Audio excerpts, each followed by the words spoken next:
Comment utiliser les modèles de projet sur Monday? Bonjour, moi c'est Solène, je suis consultante en organisation et en outils collaboratifs et j'aide les entreprises à déployer des outils comme Monday.com. Ma dernière vidéo était sur les modèles de projet sur Asana et donc dans celle-ci je vais vous présenter comment est-ce que ça marche sur l'outil Monday.com. Si jamais les modèles de projet sont vraiment importants pour vous, vous allez pouvoir faire la différence entre les deux outils et choisir. Avant de commencer, je vous rappelle de vous abonner si jamais les outils collaboratifs vous intéressent et que vous voulez en savoir plus sur cette chaîne.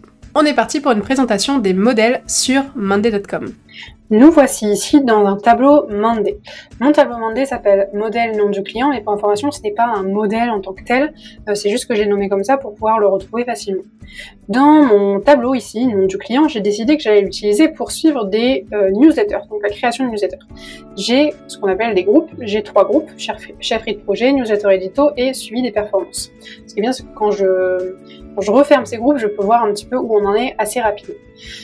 Disons que sur ces tâches, sur toutes ces tâches-là, eh bien, je me rends compte que j'ai toujours les mêmes quand je fais une newsletter et donc j'ai pas envie de repartir de zéro à chaque fois que j'en crée une, j'ai envie d'utiliser ce modèle. Ce qui est super avec Monday, c'est que lorsque je vais convertir un projet en modèle, alors attention, il faut que votre projet soit principal, il ne faut pas qu'il soit privé, sinon ce n'est pas possible. Vous n'allez pas pouvoir le partager le transformer en modèle.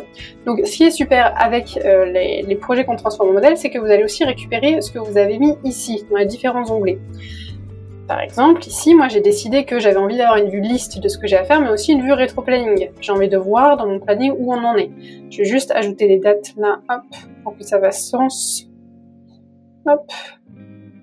Voilà, je vais pouvoir donc, j'ai bien mes dates, j'ai mon rétro-planning et j'ai aussi envie de suivre sur un tableau de bord mon état d'avancement, mes tâches en retard et puis quelles sont les tâches en retard.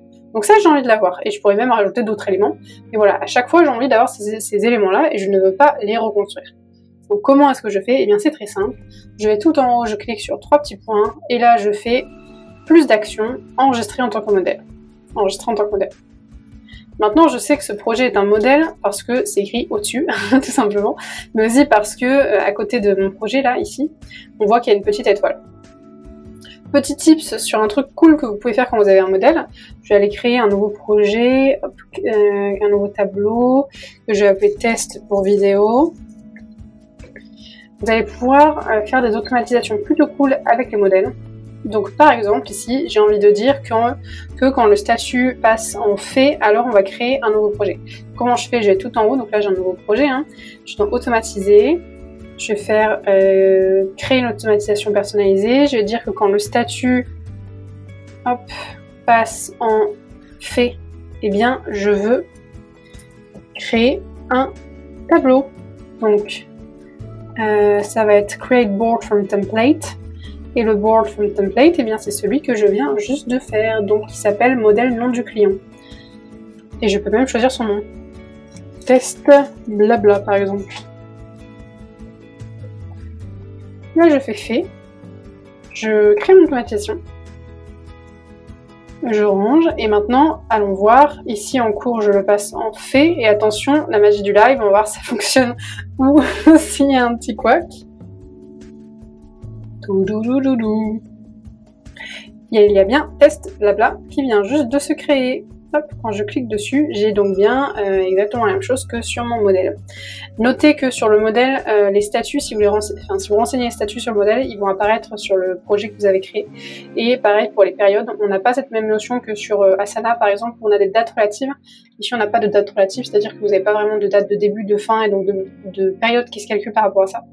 Donc faites bien attention à vider la période quand vous faites des modèles. Et puis pour rappel, je ne l'ai pas rappelé, mais tout le principe d'un modèle aussi, c'est déjà d'assigner notamment les personnes qui sont assignées, qui vont faire les tâches, pour ne pas avoir à les réassigner. Si vous savez toujours que sur la newsletter édito, la personne qui valide le brief, c'est Micheline, eh bien vous mettez Micheline sur le modèle, et comme ça, eh bien chaque fois qu'il y aura un nouveau projet qui est créé, Micheline saura qu'elle a une tâche à faire qui est valider le brief.